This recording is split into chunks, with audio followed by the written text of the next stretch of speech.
So my name is Yareli Cortez. I'm a proud native of Summit, Illinois, a small little suburb on the southwest side of the city, bordering Chicago. I'm a daughter of two immigrant parents from Michoacan, a small little town called Nocupetaro. And I am the eldest daughter. I have two younger siblings, my little sister Reina and my little brother Noel Guillermo. And I've been living in Summit my entire life. I've never known another home. I guess my second home would be Southern Illinois. I have a lot of family there too. I grew up in Summit, and it's a pretty diverse community. There were a lot of Latinos in that suburb, and I attended Argo Community High School. And I'm really glad I went to Argo because it was such a diverse school. I was able to have classmates from Palestine and Poland and like El Salvador. So I grew up in a very diverse space, which I think helped me with my worldview and be more mindful of diversity. Once I got to college, it was a huge culture shock for me. I went to DePaul and I looked around and I'm like, where is everyone? And why am I one of the few Latinas here? So very proud Summit resident for sure. Thank you for sharing that. And can you tell me a little bit about your parents? What kind of people are they, and how have they influenced you? Yeah, so both very hardworking. One of the reasons why we ended up in the United States to begin with was because both my parents had a dream to do something better and to thrive. Both my parents grew up very humble beginnings in El Cerro, up in the mountains, and my dad had 7 brothers and 5 sisters. There were 12 altogether. And my mom was the only daughter, and she had 5 brothers. So they, lived a very humble life, made food from scratch, sometimes didn't have electricity. So they saw a lot. They lived in poverty in Mexico. And my mom particularly said that she wanted to drive. She wanted to be able to drive one day, and she knew if she was going to stay in her hometown, she wasn't going to be able to do that, so she had to get out of there. And she wanted for her future, her kids to have something better than that. She wanted to study. She didn't get the opportunity to do so. So that was her motivation to come to the U.S. My dad, he was just a go-getter. He loved to travel. He traveled all over Mexico, lived in La Ciudad de Mexico before he made it over to the Chicagoland area. And he worked over 25 years in a plastic recycling plant in Joliet. So never had any formal education, was the right-hand man of the owner running a plastic recycling plant, on business calls with people from China, across the country and across the globe. And it really amazes me how far he came along without any formal education, and how hardworking he is. He woke up every single morning at 4:30 in the morning on the dot. I can hear him every morning to drive from Summit to Joliet in the snow, in the rain, in the heat, and also have to deal with some inequalities at work. He had a really great boss in the beginning, and then the company was sold, and there was a person that wasn't as kind anymore. So he was lucky that he was documented, but there were other workers in his workplace that I know he really looked out for. And they dealt with a ton of microaggressions and discrimination. So I know even the spaces that I may be around because of my work, I deal with it, but I know he had to deal with it in a different degree too. Mm-hmm. Yeah, thank you for sharing that.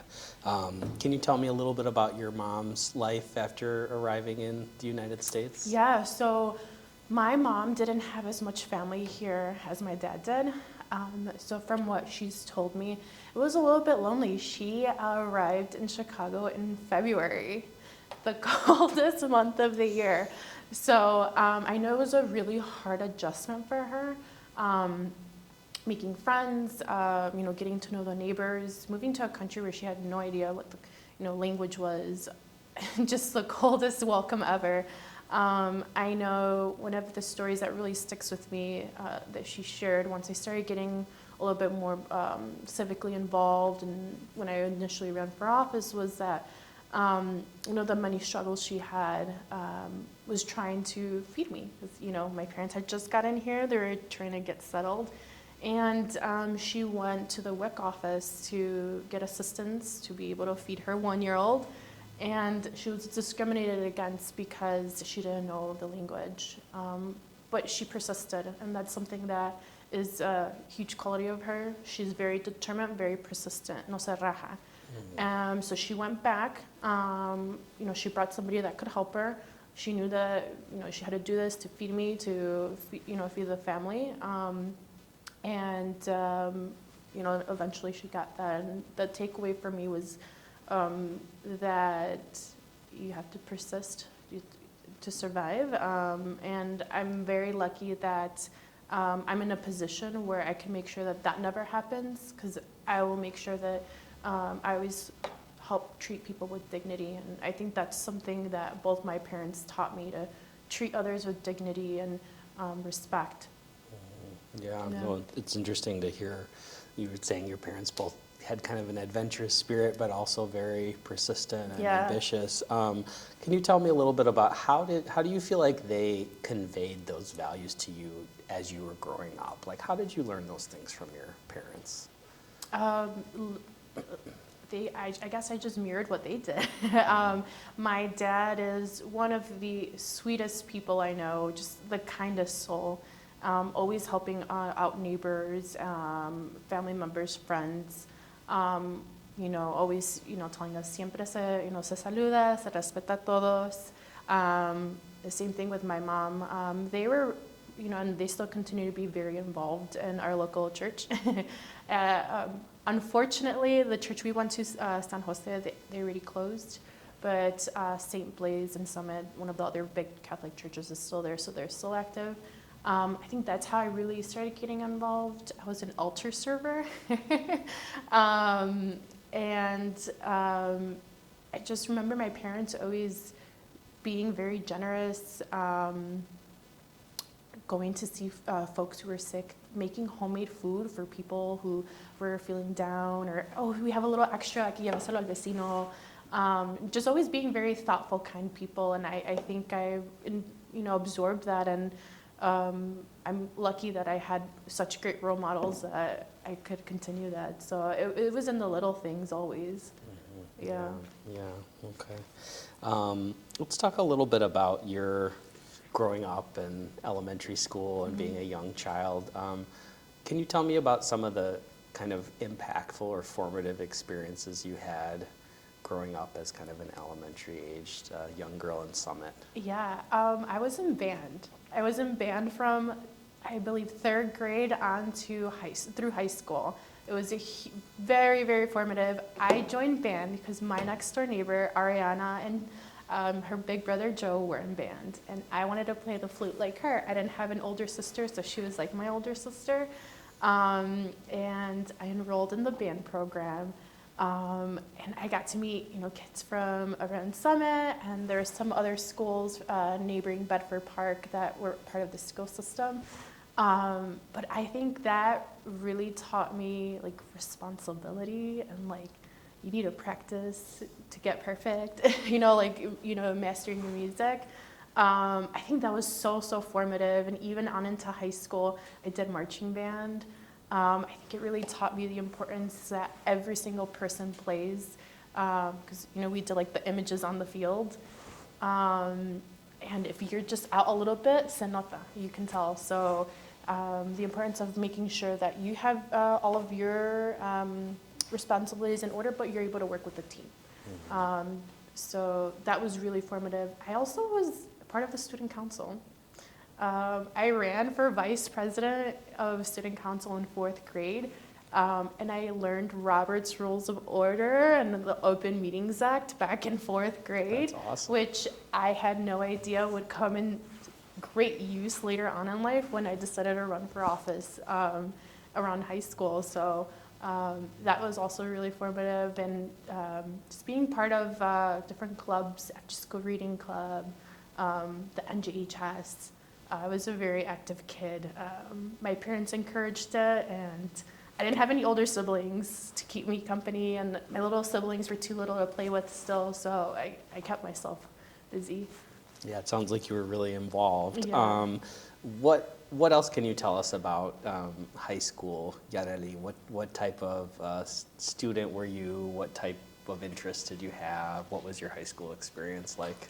I had a really great high school experience. I loved Argo. I went to Argo Community High School.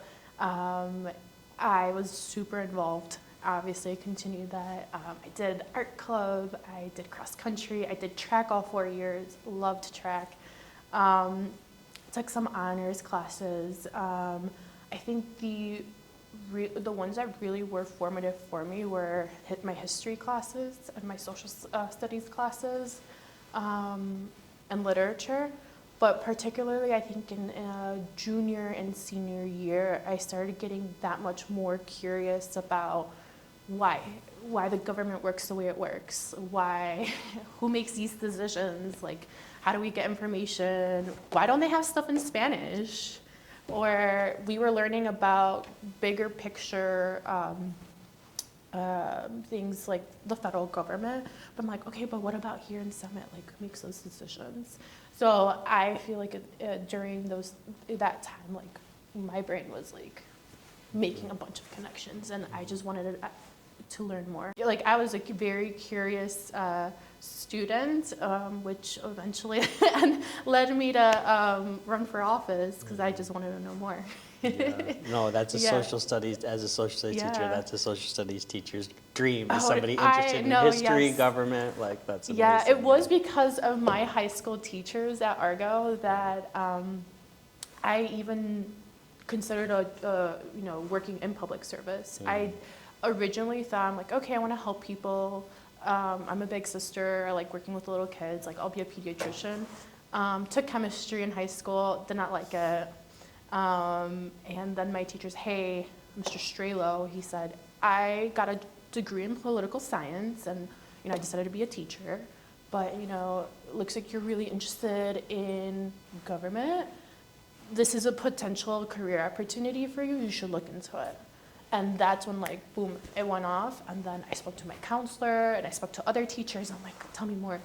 So if it wasn't for Mr. Strelo, I don't think I would have even imagined that I could have a job in public service. That's great. Yeah. I love to hear that. And you ran for public office before you graduated high school. Can you tell me a little bit, about the experience of making that choice and actually running for office? Yeah, so I got sworn in 2 weeks before high school graduation.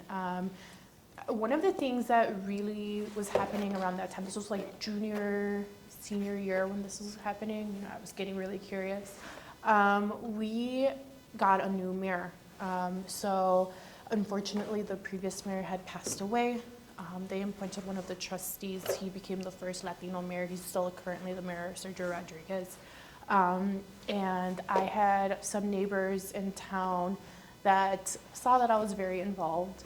And they're like, hey, you should meet the mayor, meet some of the other local electeds, and see if you can have any volunteer opportunities. I'm like, you think I can do that? He's like, yeah. It was Oscar and Sonia Ponce, and I'm like, okay. So we all met up for coffee. Like my dad came along, the Ponces came along. And we were just chatting, and I just wanted to volunteer. I just wanted to get to know, like, okay, what are you about, Mr. Rodriguez? Like, who are you? And thankfully, I was able to get, tapped into to do more volunteer opportunities. But even before then, I wouldn't even account it to that. I would really say it was because of my dad that I was even ever curious, because he always took me to the neighborhood watch meetings at the police department, or he took me to the school board meetings, one of the only young people there, or we would watch the presidential debates, or I would accompany him, one of my core memories with my dad for sure, accompanying him to vote. Even though I couldn't vote, I would still go get my sticker. But I think it really was because of my dad, and he always said, he wasn't politically connected or anything. He just said it was very important to stay informed on what's going on, because whether you like it or not, government and politics affects just about every part of your life, whether you realize it or not. So he really instilled that in me at a young age. And then by the time, fast forward over to when I was meeting the mayor and stuff, he was excited. He's like, this is great. But I think it all amounted to him bringing me along, and me seeing him be civically active. So yeah, that all ended up with me volunteering more. Then I started doing more political work locally with the poll sheets and everything, and I started door knocking, and I kind of got to see, I purposely went to every board meeting, the village board meeting, the school board meeting, the Argo High School board meeting, the park, and the library, and I was just looking at how they were functioning.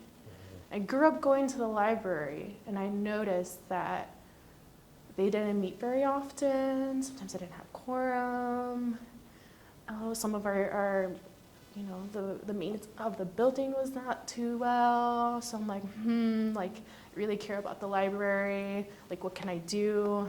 So that's kind of when I realized that I should step up and, as someone who grew up in the library, do something about it. And what could I do? Run for office. I was going to go to college. I was going to study political science. Might as well be doing it and studying it. That was what I thought. So that's great. That's not bad for an 18-year-old either. That's how that ended up going. Yeah. So can you tell me a little bit about the process of being, a young person and running for office? How did you approach it, and how did you feel about the results? So I was, I noticed that the building and the library was being a bit neglected. This was also 2016, which was when, Trump it was Trump versus Clinton. And I felt very passionately. That was probably like the first presidential election that I was really aware of what was going on and like up to date and like understanding.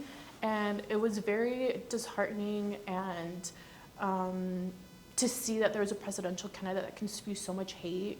Obviously, it hurt because I saw the hate be, said towards my community and other communities that I grew up with. And I remember the night, it was November 8th, my 18th birthday, seeing the results and just being like, what the heck? And I think that motivated me that much more. I'm like, okay, I think I should do something. Even if it's not like working for the federal government, what can I do in my community to make sure that I'm actively pushing it through positivity and progress.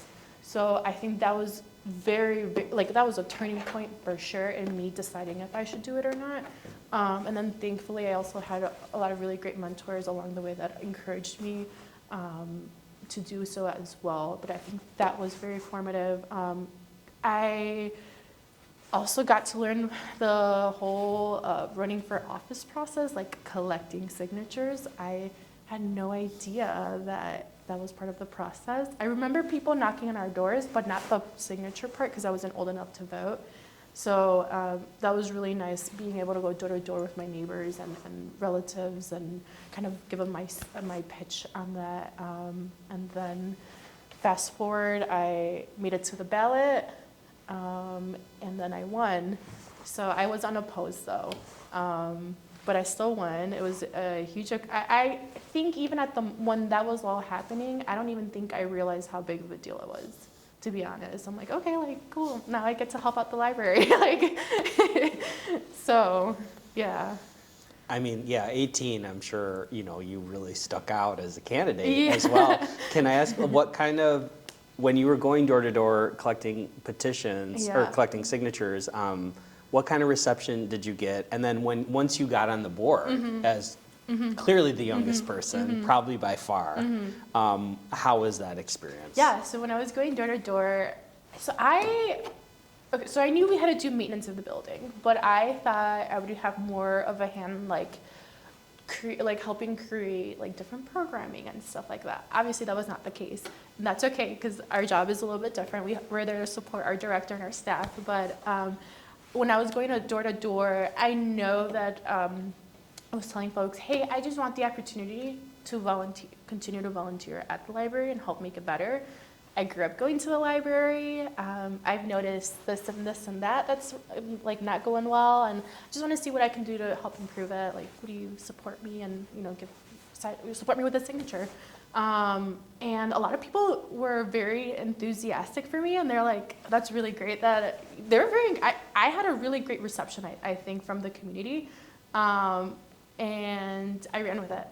Once I got there, I was so intimidated. I'm like, oh man, like all these folks are like 2 decades or more older than me, at least. Youngest one by far.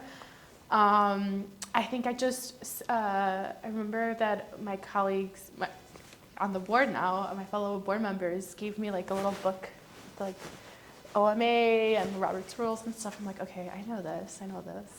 But it was for sure an imposter. I felt like I didn't belong, for sure. I know deep inside that I had a very valuable insight, but it took me a few months to kind of break out of my shell, maybe even a full year before I fully felt more comfortable being more vocal, asking more questions. I think I took really the first few months to soak everything in and understand the lingo and the protocol of the board and stuff like that. But my passion for improving the library never left, was always there for sure. Can you talk a little more in detail about that process of kind of going from somebody who felt like an imposter to being able to put your ideas and your voice out there? How did you do that? Or were there any moments when that really, that became possible for you? I think while, I took those months to really absorb what was going on and like get familiar with the protocol and stuff, I realized that there were a lot of things that they were kind of missing. And I'm like, well, why aren't we talking about getting, for example, having access to like databases, like research databases? I'm like, I'm sure, I know I could use it. I'm in college, like I'll use it. Or expanding, our book collection in Spanish, or programming it to include, Spanish. Or about 70%, if not more, of folks that live in Summit are Spanish speakers. So I felt like over time, I realized I had a very valuable insights, and if I didn't speak up, they were just going to get ignored. Were just going to move on and talk about other things.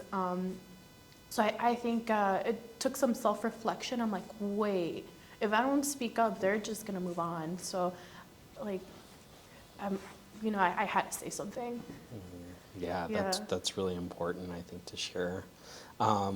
So are there any, in your time on the board, has there been anything that you are particularly proud of or look on fondly in terms of, how you've helped the library grow? Yeah, I think one of the things, it's not like, we did help pass a lot of ordinances, but I think I helped the board members look at things a little bit differently through a different lens.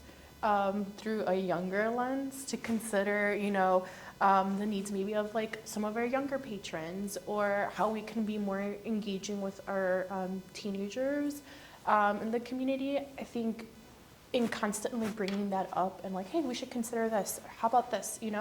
I think I've really helped kind of change that perspective, which I'm really proud of. And now, like, they take that into the consideration, or at least the board members that like we've started together since the beginning, like they'll think about it now, or they'll ask me like, what do you think? I was thinking this, and I'm like, oh, great. So I think just that perspective change is huge, and I'm really proud of that. Also just being more creative and like getting different revenue sources, or hey, let's work towards getting a grant writer. And like, I think some of my colleagues on the board like never considered that, or thought we were too small for that. I think also just bringing in my knowledge and experience through my work and my studies, and just seeing how we can improve it. I know recently we helped pass the banning the banning of books at the library, and thankfully Secretary of State Jen Julius was also made that a mandate for folks applying for library grants, so that helped reinforce it that much more. But I know I was one of the first ones like, hey, we should really talk about this. Or I was able to flag a big grant for us. Hopefully we should get good news, but it's $400,000 that will hopefully help us take care of our HVAC and roofing costs. Yeah, didn't realize how much of that was part of being on the board, but hopefully we'll have that to cover us so we can focus on our programming and different books. So That's awesome. Yeah. Okay, so you ran for school board, or I'm sorry, for library board successfully at age 18. Can you tell me a little bit about your college career and a little bit about that period that, in your life? Yes. So I went to DePaul University. Loved DePaul. Great school. I had the opportunity to study abroad not once but twice, which was huge. I studied abroad, I believe it was like sophomore year. We went to Peru, and it was a joint trip with the political science and the environmental science departments. We went to Peru for 3 weeks to learn about the extraction of natural resources and how that affected Peruvian economy, culture, politics, etc. That was very important for me because it's when I realized as a sophomore, I'm like, oh, us policymakers, us people in political science, we're gonna save the world. We just have all the solutions. And it really was that trip when we got to interact with other students in different majors, and even got to speak to different professionals in Peru, to scientists, economists, etc., that I saw that you need to work in collaboration with people to tackle on these huge problems that we have. And something that really sticks with me was a scientist in Peru who was studying the effects that mercury, the levels of mercury in water and how that was being contaminated with some of the indigenous communities in the rainforest due to illegal gold mining. And I remember her saying, I can put together all this research, put these numbers together, but if I don't have allies in the state legislature or advocacy from folks on the ground, and support from community members, my work is just pretty numbers. I need people from all sides that can help move my work forward. And that really stuck with me because I'm like, wow, yeah, you're right. So that was like ever since then, like it's something that I even carried, with my job now, like working in collaboration, working with the subject matter experts and uplifting that work. So that was a huge, and then I loved studying abroad so much so that I decided to go again and take a longer one for a quarter in Belgium. So I was really lucky enough to intern in Brussels with a member of European Parliament, and then also take classes just outside Brussels in Leuven. So I was learning about European politics, and then interning at the EU. It was kind of when Brexit was going on. It wasn't like when it happened, but it was kind of like leading up to it. We were already buzzing about it. So that was really great. Kind of seeing, remember, I was on the library board, so I was active there, and just seeing like the different political systems and kind of the issues that come through different legislative bodies was very, very interesting to me. I think also at the time, also had Trump as president, and we were going, I believe there was like a lot of folks migrating from Central America. I think it was one of the first few waves during his presidency. So I was like, man, like our country's really not dealing with that very great. But being in Europe around the same time, I saw some of the immigration, issues that they had, and I'm like, oh, so it's not just a U.S.-Mexico problem, or it's not just a U.S. Latin American problem. And that kind of really opened my worldview onto how bigger some of these systemic issues are globally. So that was huge. Yeah, no, that's incredible. So in terms of your, college, could you tell me a little bit about the degrees you earned and then what you decided to do after you graduated? Yes, so I studied political science and Latin American Latino studies. I loved both, but my Latin American Latino Studies minor really was that much more enriching. I didn't get the opportunity to learn about Latin American history, Mexican history, until I got to college. And thankfully I was able to take some of the classes for I was able to take like a Latin American history class and it count towards my political science degree. And I was very close to making it a double major, but I didn't have enough time. But I think that informed and enriched my experience that much more. And I was so lucky and I felt so privileged to be able to learn about my culture and my history like that. And I think it just made me upset that I didn't get this before in high school. And I think that everybody should have access to it, not just at a university.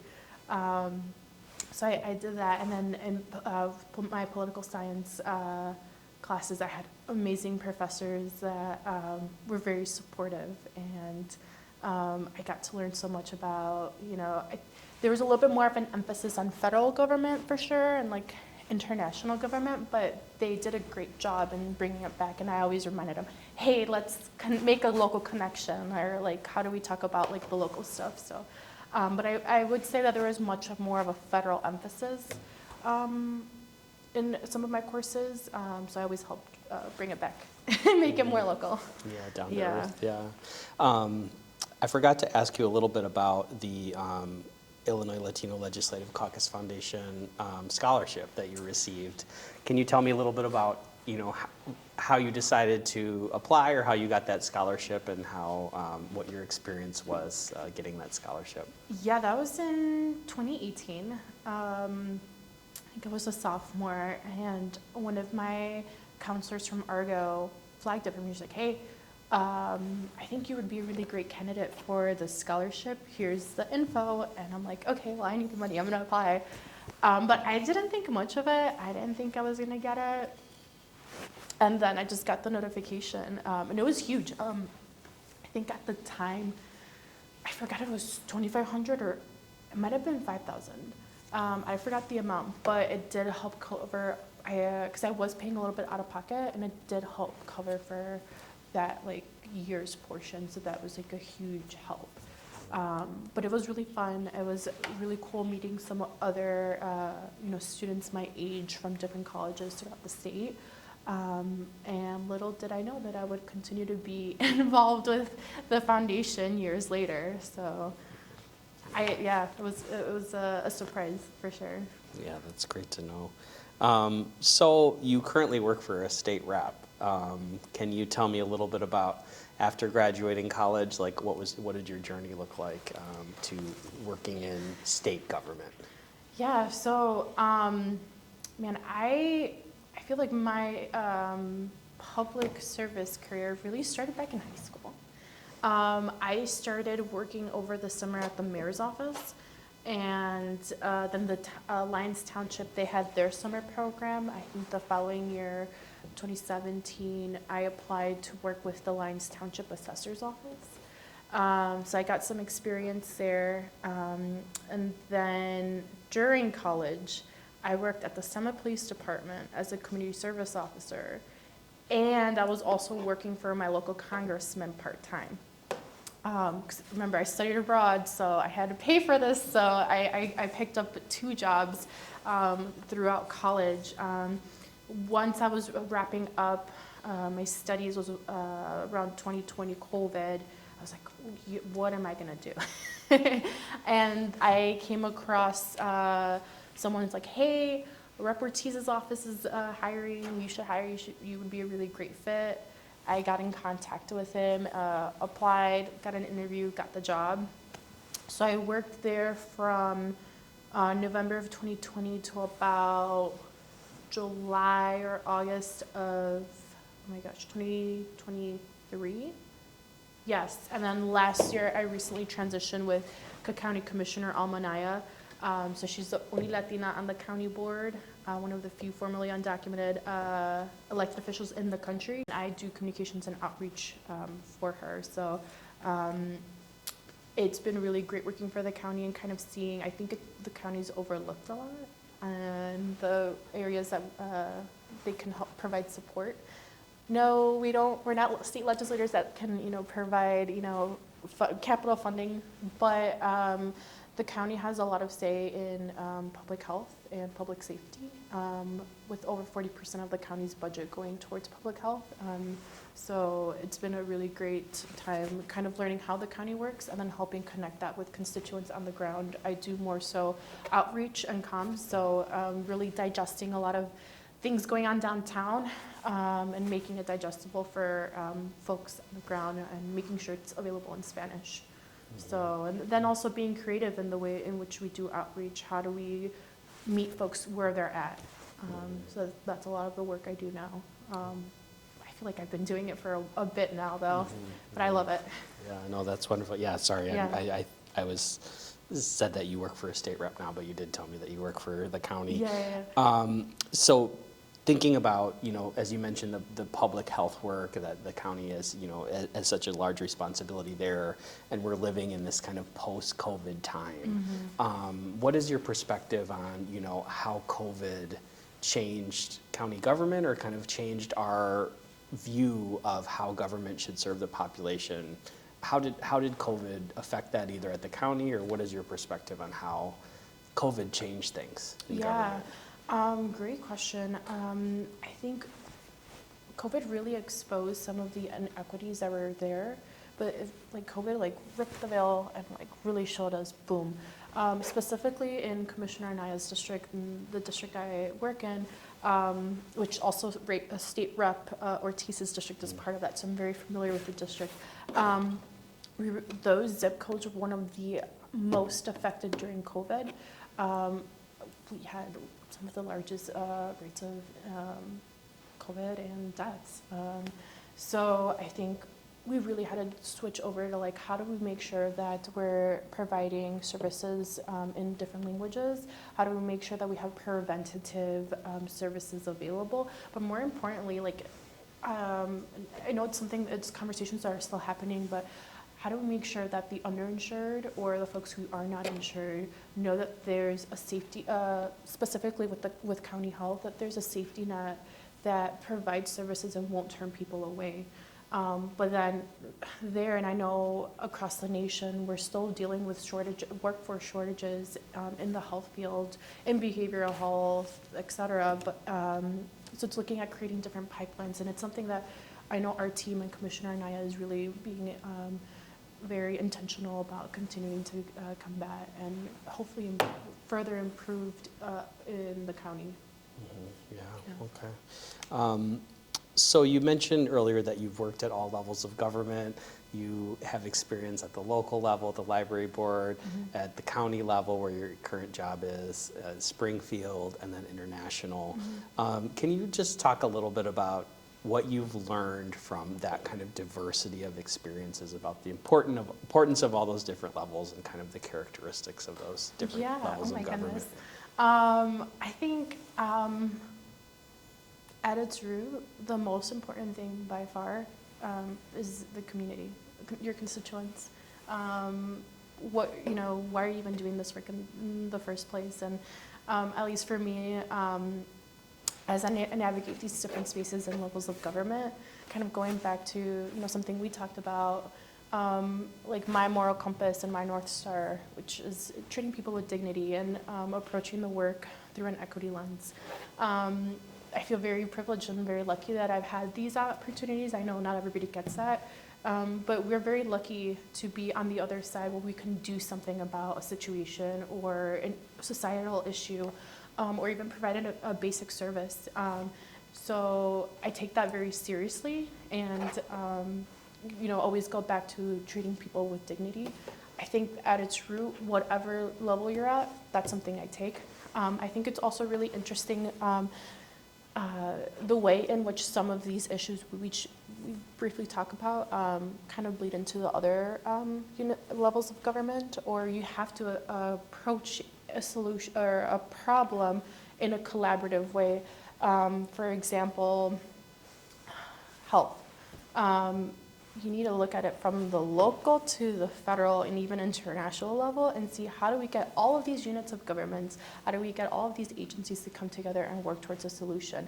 Oftentimes we have federal government that trickles down to state, that trickles down to county, et cetera. So I think seeing the way in which they connect and have to work together is interesting, and I just hope we can get better at cutting through the bureaucracy of it all. Unfortunately, I know it's there for a reason, but sometimes we just need to move things along a little bit more. I think it's also interesting to see what gaps each unit of government can cover and not.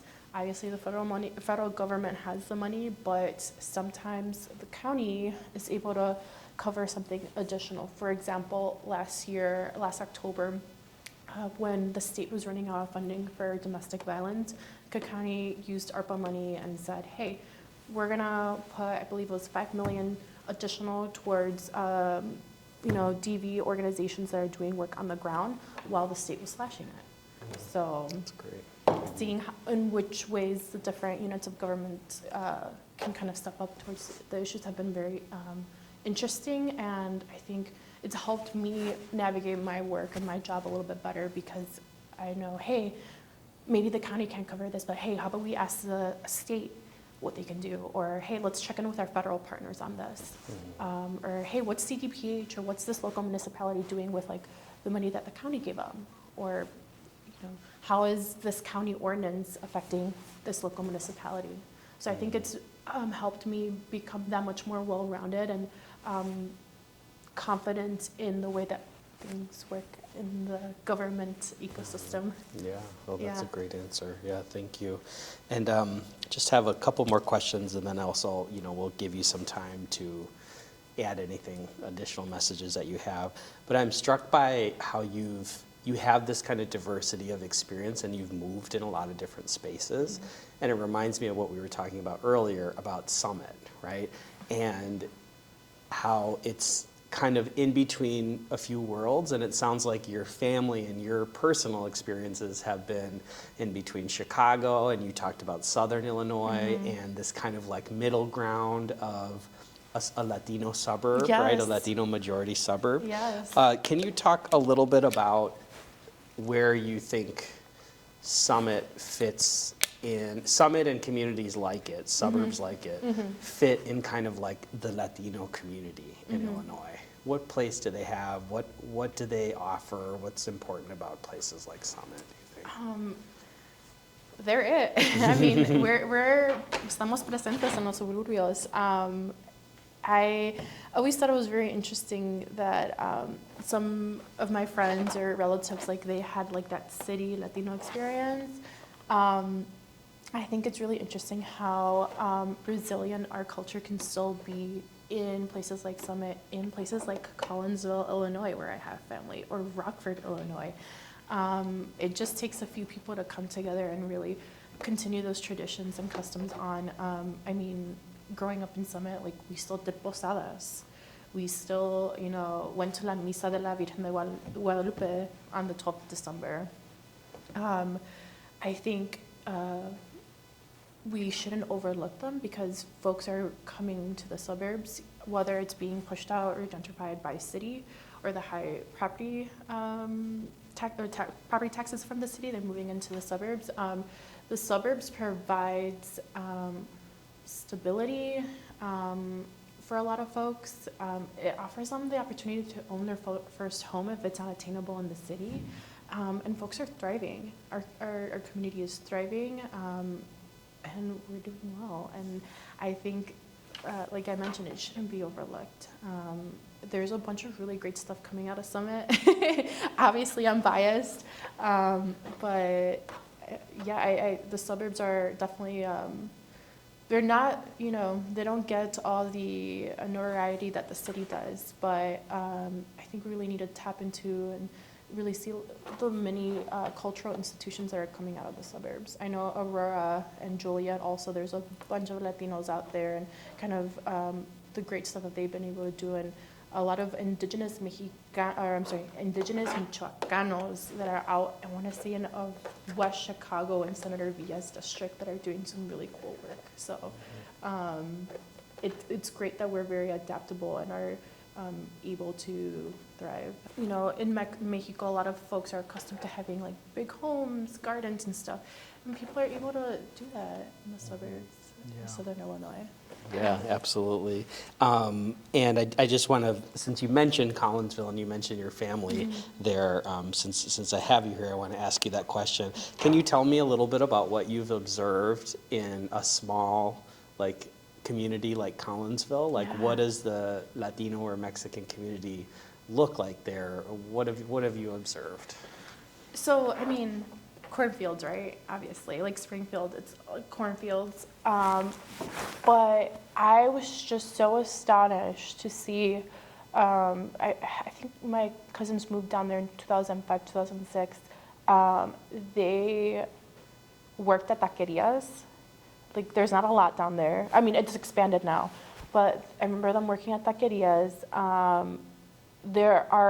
So in Chicago, there's churches closing down there. Church attendance is like up. Like, folks go to church down there. The churches are doing great. You know, people, they have dual language programs down there. Obviously, they don't have a lot of the networks or support systems that are available in Chicago, or a lot of the funding, and that's something I always mention. If I ever see any of our state legislators, I'm like, don't forget about our downstate Latinos, because there's Latinos down there too. But it's been really beautiful to see it blossom, and I know it's continuing to grow. I have family from Chicago that's actually continuing to move down there, and one of the biggest things is because price of living is a lot cheaper. So, I mean, I think it's just so amazing that folks can thrive, but it feels familiar, because people can have their gallinas, they can have their, I know some folks that have, they take care of some horses, or they have their vacas and stuff, or venden huevos, and it's a slower pace of life, but they're doing well, and it's very similar to the life that they have in Mexico. Yeah. Thank you so much for sharing that. And so, you know, just kind of the last question here, for anybody who watches this interview, are there any other themes you wanted to talk about, or any kind of final messages that you would like to share? I think, you know, for being such a young person and having had the opportunity to like be in different spaces or have, you know, various experience working in government, I think tap into your curiosity and see where it takes you. If it wasn't that I wasn't afraid to like ask questions and kind of wonder why, or even dare to dream like, oh, maybe I should run for office or do something about it, I don't think I would have ended up where I have. And even now I kind of have to remind myself to continue to tap into my curiosity and not be afraid of it. Ask questions, and don't be afraid to put your granito de arena. I know I have a lot of friends that maybe politics isn't their thing, or like they'll ask me questions here and there, but I always tell them, hey, just be up to date, like my dad said, be up to date and stay informed, because whether you like it or not, these things, politics and government affects just about every aspect of your life in one way or another, and might as well just keep up to date with it. You don't have to run for office, but maybe completing the community survey or attending your village board meeting here and there is enough, and going out to vote is what I would say. Yeah.